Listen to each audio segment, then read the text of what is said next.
Mzarabani for ZAPSO. ZAPSO stands for Zimbabwe AIDS Prevention and Support Organization. And in Mzarabani as ZAPSO, we are also part of the multi-sectoral response. So we are the major implementer of the behavior change program. We are being funded by United Nations Population Fund under the 8th country program, which is termed as the Health Development Fund. So we are part, which is a pool of fund from different donors, which is being managed by UNFPA.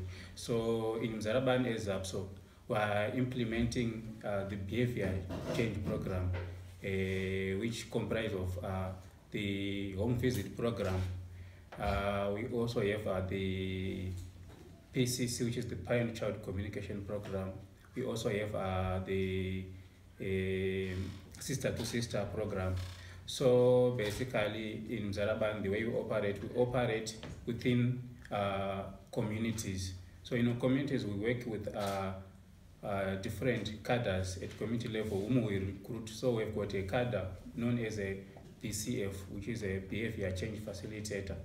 And we also, this one is meant for the home visit program.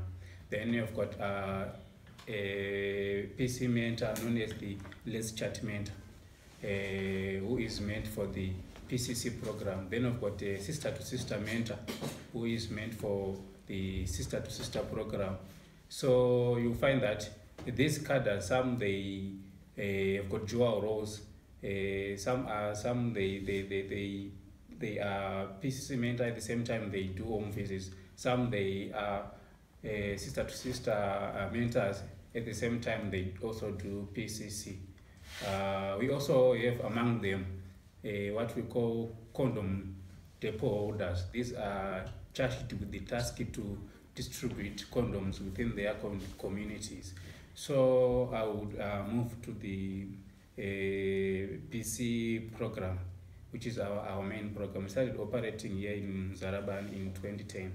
That's when we started operating as ZAPSO. So when we came with the PC program.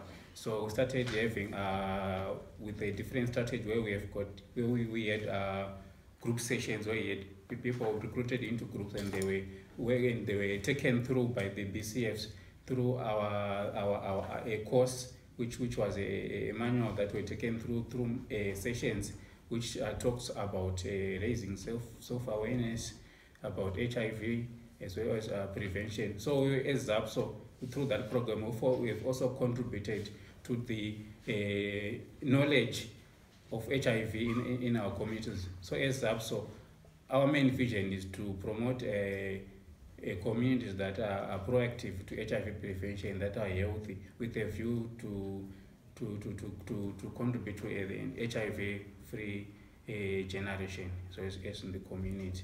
So you find that because of this program, the BC program, through our home visits, which is now taking the approach of a door-to-door manner. So you find that now people have got knowledge and there is a lot of awareness. But now the task now is now to transform that knowledge into practice, as well as into schools, like adopting safer sex practices, like constant use of condoms, the less like reduction of multiple concurrent sexual partners and so on. So generally is what we do there. So you will find that we also refer through the home visits our clients for sexual for services, for health service like HIV testing, cervical cancer screening, male circumcision. Also, because what we are doing is that we are generating demand for HIV services that are provided within our health facilities. Then we move on to the sister-to-sister program. So the sister-to-sister program, it mainly targets the girl child. So through the sister-to-sister program, Currently, we are having sister-to-sister clubs, which we have got about 1,450 girls who are in the sister-to-sister clubs. And we've got and our program. The good part of our program is that as we are also a focused district, so we have taken a district-wide approach in terms of coverage. All hours are covered. So each mentor in every ward in sister manages 2 groups of girls, which are 25 each. So a sister to sister, we are targeting the girl child. We are targeting those who are working, young women who are in work, or who are out of school, who are in school, girls. So the age group that we are targeting is between 10 to 24. That's where you find there is a lot of prevalence of HIV and as well as STIs. So the goal of the program is to reduce fertility rates among girls, is to keep girls in school, also try to delay the sexual debut, also try to delay marriage. Because in Mzarabani, child marriage is really a challenge, because for many girls it is a life-changing reality. So the way they are exposed to the risk of early marriage and the vulnerability that they face, that's where we mainly focus on. And also those who are mothers, young mothers, also focus on them through our sister-to-sister project. So because of funding, we mainly prioritize vulnerable girls. And who are the vulnerable girls? The vulnerable girls are those who are married young, those who face GBV, those who are orphaned, those who are HIV positive, those who are disabled, and the like, as well as girls who are into sex work. So that's what Sister to Sister do. So in Sister to Sister, we take them throughout the whole year. We recruit them mainly during the beginning of the year. So now we are approaching the end of the year, so we expect to be winning them off. So we take them through a lot of sessions, raising self-awareness. We talk to them and teach them through our mentors, give them support, give them space to speak out about the issues that are affecting them. We also support them with disposable sanitary way for their menstrual hygiene. In terms of GBV, you find that in Zarabani, if you look at the multiple indicator cluster survey of 2014, yes, you realize that we are around 40, if not about 50%, in terms of GBV, which also includes child marriage, where they are part of GBV. So these issues, usually they escalate during the post-harvesting period. You see, in Zarabani or in Senar area, we've got issues to do with tobacco. In terms of now sharing the proceeds from the farm and the profits, usually those are the main source of GBV. You also find that as ZAP, we conduct a GBV surveillance through our BCF. We've got a tool that they use to collect that information, because there is a lot of under-reporting in terms of GBV. Especially when it also comes to men now. You find that some men, they are also victims of GBV, but usually they don't come up. Last time when I checked yesterday, when we were given a report from social welfare, we read that about 7 men reported the issues to do with GBV, and also applauded myself.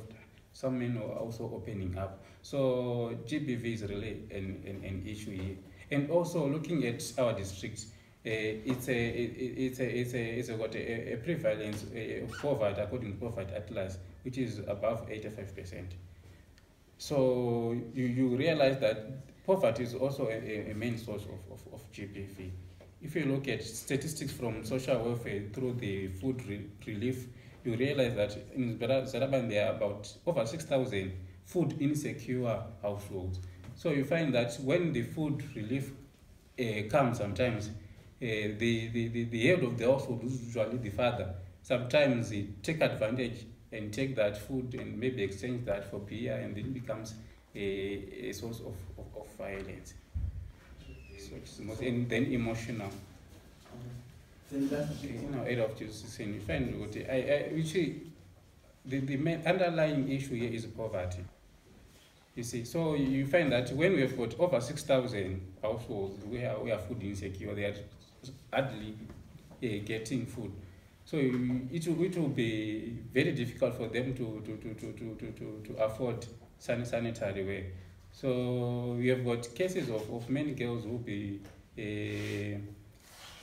using like pieces of cloth for their menstrual, which is not recommended. So it's really an issue. And you also find through our program we are trying to give them relief, but find it's relief, it's short term, because the disposable pad is short term for relief. So we really have to find ways of helping women and girls in terms of menstrual hygiene, because it's really a challenge. That question it's only a matter of our community perception. You see, social perceptions, they are very subjective in terms of men. Our institutions sometimes, they are not structured in such a way that men can also express themselves, or they also have feelings.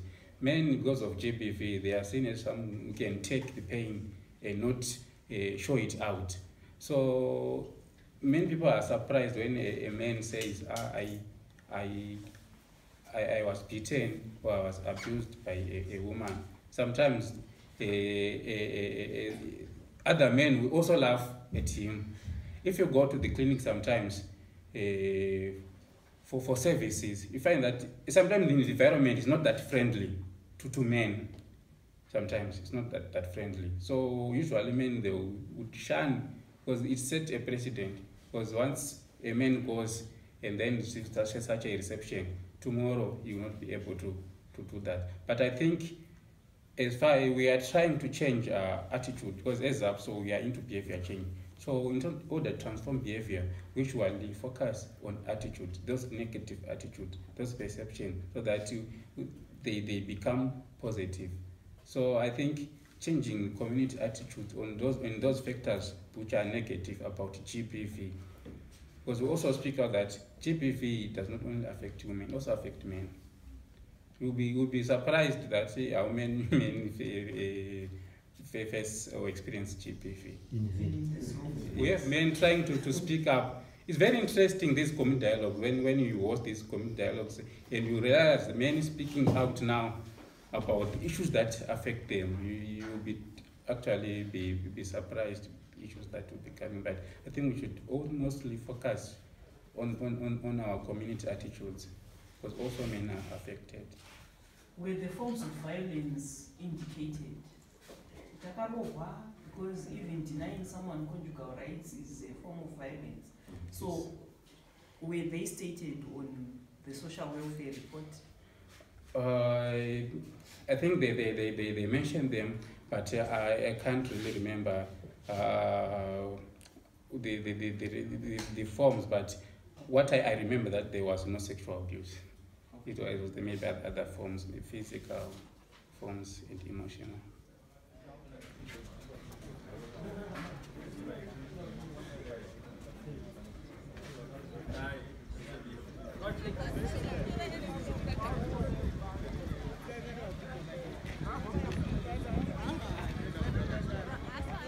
We should be gray-haired.